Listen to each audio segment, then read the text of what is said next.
Kalau boleh jadi juga untuk sempat gunakan Grok ini sebagai XP lane. Betul. Jadi ianya hanyalah langkah berjaga-jaga daripada pasukan RRQ mengeluarkan hero early game yang boleh berikan tekanan kepada Hilda. Tapi satu lagi benda mereka mungkin patut kena berwaspada. Vale pun boleh kacau Hilda early game. Dan Vale boleh buat roam. Saya setuju. Adakah itu yang Barbosa akan lakukan? Tapi untuk pasukan Homeboys, satu lagi band yang saya rasa orang yang tak banyak pergerakan, yang tak boleh nak bergerak banyak. Saya rasa mereka akan abaikan Beatrix. Cloud. Aldous? Okey, sebab Aldous boleh counter Link. Jadi mereka keluarkan Aldous itu secepat mungkin bagi mengelakkan daripada terkena counter. Ini adalah satu respect band yang boleh saya katakan sangat menarik. Dan Yi Sun Shin. Yi Sun Shin jungle. Meta 2 marksman kembali ke dalam permainan sekarang ini. What? Okey. Saya Mountain Shocker dapat tengok Kadita, tu yang penting. Ya, itu satu. Lepas tu Yi Sun Shin punya power spike sekarang ni dia dah sama macam Cloud. Early game boleh menjadi memihak kepada beliau. Lagi-lagi kalau bawa masuk mungkin weakness finder. Ya. Kerana boleh memperlahankan pergerakan pihak musuh dan juga pastinya tenacity menyebabkan Yi Sun Shin lagi keras untuk dijatuhkan. Dan pastinya agility akan digunakan untuk menaikkan movement speed beliau. Jadi Novaria ada lagi kalau mereka ingin gunakan sebagai roam maupun mage. Tapi Baxia jungle. tak. Impossible Baxia jungle Link EXP. Ini Baxia EXP. Baxia roam Grok EXP. Baxia roam Grok EXP menarik. Wow. Dan mereka mengambil Brody untuk burst damage. Ini bagi saya, draft ini saya mungkin dapat jangkakan daripada Homeboys. Tapi RRQ memang mereka macam tekan butang reset. Mereka tukar kesemuanya. Walot berjaya untuk menjaga dengan kemas. Kita tahu Baxia bagaimana kuatnya rotasinya di awal-awal game. Dan dia boleh menyerang tanpa henti. Menyebabkan kemenangan yang baik untuk pasukan daripada Homeboys ini. Jadi memang Chibi dapat false hati dan Chibi dia tak guna weakness finder. Dia juga menggunakan killing spree. Manakala seperti biasalah kalau sempat beliau akan menggunakan sekali lagi serangan daripada Anip. Mereka dapat satu dan Zin. Chibi mampu untuk melarikan diri. Chibi tempat zone play akan terlewat. Zin dapat stun. Chibi dalam bahaya. Barbosa dijatuhkan. Dan Chibi kesilapan sebentar tadi. Chibi tempo zone sedikit lewat tapi lah first 6 mengeluarkan damage. Sebenarnya bukan sedikit lewat. Chibi cuba untuk tidak menggunakan tempo zone terlalu awal kerana jarak beliau daripada Zin agak sedikit jauh. Jadi beliau perlu gunakan tempo zone dalam turret kerana dengan harapan untuk dapat immune daripada turret, kemudian berikan damage dengan kutipan pedang. Tetapi Zin pula mempunyai stun ketika itu. Berikan stun kepada Chibi. Chibi tidak sempat untuk mengutip pedang yang terakhir. Beliau dikorbankan dan kita dapat lihat kenapa Barbosa yang mati juga. Kerana Barbosa menahan damage daripada turret untuk benarkan Chibi mengeluarkan damage. Tapi perkara itu tidak akan terjadi. Dan sekarang ini berhadapan pula Cipuy dalam bahaya di burst mudah. Walot mengucapkan terima kasih untuk kita semua. Mountain Shocker dibuka. Mereka akan memerhatikan kesemua pergerakan yang ada. Cantik wall ini untuk resetkan Ferxic di bahagian dalam. Barbosa akan cuba untuk menghalang. Tapi pada masa yang sama, Cipuy baru saja kembali dan sekali lagi sempat berjaya untuk membazirkan masa. Dan turtle ini tidak akan diambil oleh mana-mana pihak. Perlu diingatkan ya, Melissa dah kena nerf. Jadi awal game dia sudah tidak kuat sangat. Ya, tapi itulah di bahagian late game yang ataupun mid game sebenarnya yang mereka mahukan daripada Melissa ini dengan Eyes on You yang boleh membuka map, yang boleh melihat memperlahankan pergerakan daripada pihak musuh. Tapi penggunaan Rough Wave telah pun digunakan daripada Warlord dan Turtle ini akan digunakan daripada Homeboys. Okay, actually Rough Wave masih lagi ada daripada Warlord, namun terpuskan daripada RRQ. Mereka seakan-akan cuba untuk berikan tekanan kepada Anip kerana Anip adalah Melissa dan Melissa kalau tak ada go away memang tak boleh buat apa-apa. Tapi Barbosa berhadapan, belakang. Damage yang besar tapi Ferxic dicari. Barbosa. Mereka dapat Barbosa tapi bagi saya itulah berbaloi untuk Homeboys. Mereka hilang roam tapi RRQ mereka hilang jungler mereka. Warlord berjaya untuk membantu Chibi sebentar tadi, tapi kill diberikan kepada Warlord 3-0. Tidak boleh dipandang rendah. Ya, dan juga pengorbanan yang dilakukan oleh Barbosa. Ini mana beliau sememangnya membawa masuk Tenant City, Concussion Blast dan juga pastinya firm untuk menguatkan lagi dirinya daripada sudut ketahanan. Sememangnya tak boleh nak jatuhkan Barbosa dengan begitu mudah. Lagi-lagi kalau beliau membuka Tortoise Poisons dengan adanya damage reduction, lagilah susah Barbosa untuk dijatuhkan. Dan sekarang ini Chibi dengan penggunaan Link, kita masih lagi tak nampak betapa efektifnya beliau yang membawa masuk emblem. Bukan emblem asasi, lebih kepada tier 3 iaitu Killing Spree juga. Saya suka bagaimana Chibi panggil je teman-teman. Tak apa-apa, semua datang. Warlord ada, Barbosa ada. Memastikan yang Chibi dapat farm. Dan ini adalah sebenarnya satu pergerakan yang baik pada Homeboy. Sebab memang mereka punya syarat kemenangan adalah Chibi dapat item. Betul. Itulah syarat kemenangan mereka. Tapi itu RRQ pula. Mereka perlu menunggukan Zin untuk menyiapkan item. Fansik juga menyiapkan item. Tapi sekarang ini Rough Wave Cipui masih lagi hidup. Tapi lihat bagaimana Chibi. Sekarang ini mereka cuba mendapatkan satu. Tapi malangnya gagal. Homeboys mencoba melarikan diri. Zin tidak mencukupi damage. Tibanya Frag 6. Tapi sudah pun terlewat. Pasukan Homeboy berjaya untuk berundur dengan mudah. Tapi Anip, jangan duduk di sini Anip. Ada 4 orang Anip. Nasib baik Barbosa laju dan pantas menolak kesemuanya. Cipoy berjaya untuk melarikan diri. Chibi. Clay dengan nyawa yang rendah. Clay cuba untuk turun, tapi apakah yang Zin lakukan? Amboi Zin. Dia tetap nak kill Anip, tapi Homeboy dapat 2. Barbosa pakai kill tersebut. First 6 akan tiba damage yang besar. First 6 dapat 1. Mountain Shocker memerhatikan kedudukan kesemua pemain. Terlampau ganas saya rasa sebentar tadi daripada Zin. Dia tetap dapatkan kill. Tapi First 6 mengelak Warlord dengan kemas. Kemas sebentar tadi. Ya, menggunakan skill pertamanya mendapatkan imunisasi. Kemudian beliau terus sahaja mendapatkan pasif yang diperlukan. Tapi satu perkara yang saya perasan ketika mana memandang Chibi, yang di mana Chibi tidak langsung mengutip pedangnya dengan penggunaan Defiant Sword, agak sedikit lambat untuk diguna pakai. Dan ketika mana beliau masih lagi berada di tanah, bila nak cuba terbang naik ke atas dinding, Fansik terus sahaja menundukkan ke arah Chibi. Ya, jadi Chibi perlu pertingkatkan lagi daripada segi mekanik skill beliau untuk menggunakan Link, kerana Tempest of Blade disusuli dengan 4 Defiant Sword. Itu yang membuatkan Link sangat berbahaya. Tapi untuk Chibi dah mendarat, dia basic attack biasa, bukan kutip pedang untuk serang. Dan pada masa yang sama lihat Mountain Shocker benar-benar kantoikan Warlord sebentar tadi. Mereka tahu Warlord berada di bahagian atas. Tapi First 6 berada berdekatan, tidak berjaya.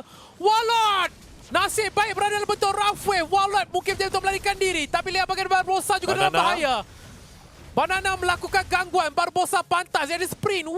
Melarikan diri keluar daripada lokasi ini. Barbosa menggunakan Concussive Blast. Tapi lihat Banana yang tidak mau menyerah. Anip belum lagi, awal lagi. Sebab itulah kita dapat nerf yang dilakukan. Ini betul-betul sakit pada Anip. Tapi Cipoy berjaya untuk dijatuhkan. Jadi mereka dapat satu. Tapi yang paling penting adalah beli masa untuk Chibi. Chibi perlukan masa. Itu sahaja. Ya, Chibi sekarang ini akan cuba untuk melakukan split pushing di bahagian sebelah bawah berseorangan. Adakah turret akan cuba untuk didapatkan? Sepertinya gold buff akan diberikan tumpuan terlebih dahulu dan Chibi tidak melakukan split pushing. Sedangkan semua pemain pada RRQ berada di bahagian milik cuba untuk mendapatkan turret. Rough Wave dibuka tapi tak terkena kepada sesiapa. Dan Real Manipulation cuba untuk mencari Barbosa sekarang ini. Barbosa dijatuhkan dengan tak dapat memori. Dikoyak-koyaknya memorinya sebentar tadi. Mereka dapat curi buff. Dan ini akan memperlahankan Chibi sedikit.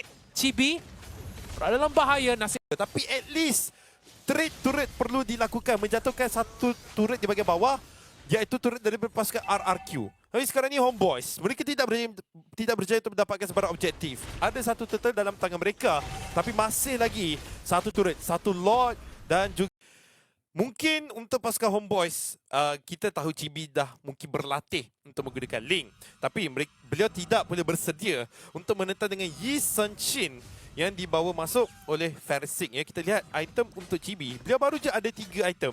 Corrosion Scythe, Berserker Fury dan juga Windtalker. Minit yang ke-10. Manakala untuk Fersik pula, beliau dah ada 3 item juga. Tapi lihat bagaimana pengguna Motor Shocker. Barbosa!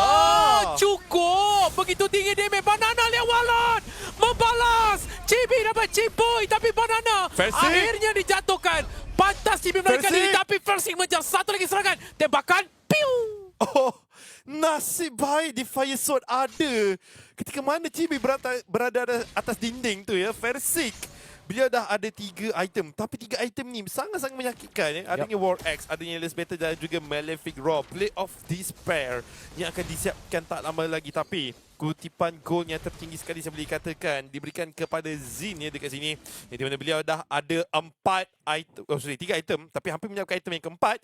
Ya, dengan adanya Rose Gold Meteor, Malefic Roar dan juga Blade of Heptasis. Kemungkinan besar item yang berikutnya sama ada beliau nak cuba untuk siapkan Immortality ataupun mungkin menyiapkan ke arah Anti-Keras. Kerana nak counter kepada Chibi ni, siapkan Anti-Keras saja.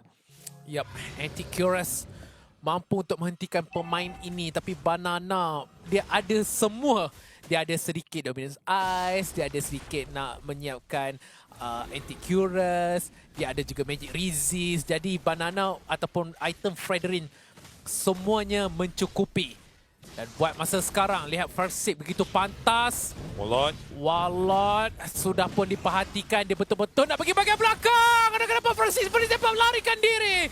Satu pertempuran dan Fersik dia dapatkan Lord. Sempat dalam bahaya tapi sempat untuk menampak Fersik hampir sini. Tapi sempat tak ada jalan keluar.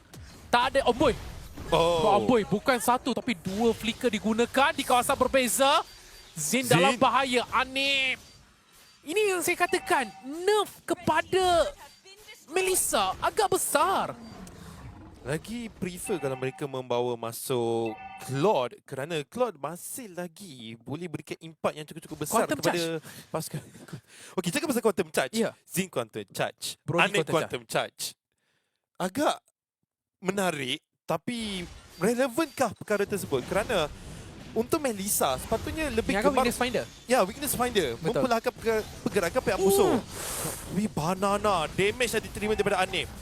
Tak Weakness Finder, boleh saja membawa masuk kemungkinan besar Little Ignition kalau mahu berikan sedikit damage. Rasa Little Ignition mungkin tak mencukupi.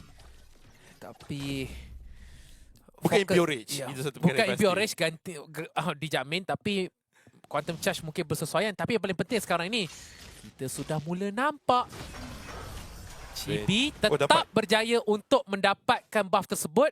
Dan lot lama lagi. Jadi ianya berbaloi untuk Chibi menggunakan retreat seperti tadi. Perlahan demi perlahan pasukan RRQ diturunkan ke bawah kerana Homeboys. Mereka sudah dapatkan item. Yang paling penting itemnya adalah untuk Chibi dan juga Anip. Menang 2 ini, mereka mampu untuk menang permainan ini. Ya, benar sekali. Dan juga, tapi sempat dia bagi dapat. Kantoi! Itulah dia kedudukan Warlord dan juga Chibi. Habislah. Mereka berdua telah pun dikesan kedudukannya. Tapi mungkin Warlord akan cuba untuk dicari. Cuba untuk berikan tentangan kembali. Tidak boleh berjaya. Fersik yang menudukkan Warlord. Bukan Warlord yang menudukkan Fersik. Chibi, walaupun beliau ada purple buff, tapi purple buff ini tidak akan digunakan sebaiknya. Rotasi agak sedikit perlahan daripada Chibi, tapi beliau amat pantas untuk mendapatkan farming. Ketukar Power of Wilderness daripada Cipuy. Okey, satu stack. Sikit lagi. Kalau dia ada full stack tu, mungkin Chibi nyawa 30%. Lihat bagaimana Anip sekarang ni. Banana terpaksa menggunakan flicker. Lihat bagaimana pertahanan daripada tanah tinggi yang ada. Chibi nak kejar. Tapi Chibi cakap tak apa, let loh. Dia dah tak ada buff. Ya. Jadi Chibi tak boleh buat apa-apa. Buffnya akan muncul lagi 10 saat saja lagi. Tapi kita juga dapat lihat daripada segi itemization yang di mana Chibi adanya Endless Battle untuk item yang berikutnya. Namun untuk Fersik, beliau dah ada Blade of Despair. Item yang terakhir kebarangkalian Wind of Nature yang cuba untuk disiapkan. Sekali Fersik dah ada Wind of Nature, Chibi susah nak jatuhkan Fersik. Tapi Cipuy berseorangan boleh sahaja gunakan sprint untuk melarikan diri. Dan kedudukan telah pun diketahui untuk pasukan Homeboys dengan adanya Mountain Shocker. Rotasi cuba untuk dilakukan. Tapi Cipuy akan membazirkan masa Homeboys untuk tidak sempat datang ke arah Lord. Dan Lord ini akan diberikan kepada pasukan RRQ. Terlalu lambat. Sempat! Masuk dengan Chibi. Chibi menjadi clear. Tapi Tempest Chibi kepada Clay. Tidak ada orang matikan Chibi, tapi Chibi sepandai kata dinding. Nyawa yang rendah. Chibi mencari mangsa. Alamak, Chibi dijatuhkan. Dia pergi ke kawasan turret. Cuba untuk mencari Clay. Semuanya di tangan Chibi sebentar tadi. Tapi tanpa first six. Ini bukan sikit sukar.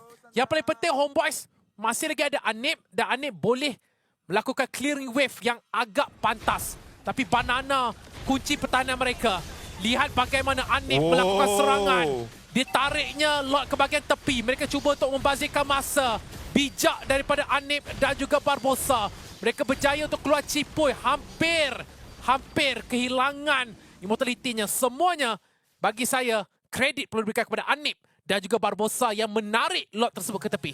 Ya, itulah perkara yang wajar untuk dilakukan. Lord itu pastinya akan menjadi sangat-sangat menjengkelkan kalau dibiarkan menghentam kepada arah kristal. Tapi sekarang ini, Purple Buff, Chibi cuba untuk didapatkan. Adanya Banana di bahagian depan. Tapi Felicity berdekatan sekarang ini. Walau, dan sekali mata saja hilang. Tidak begitu kemas. Anip masih lagi ada.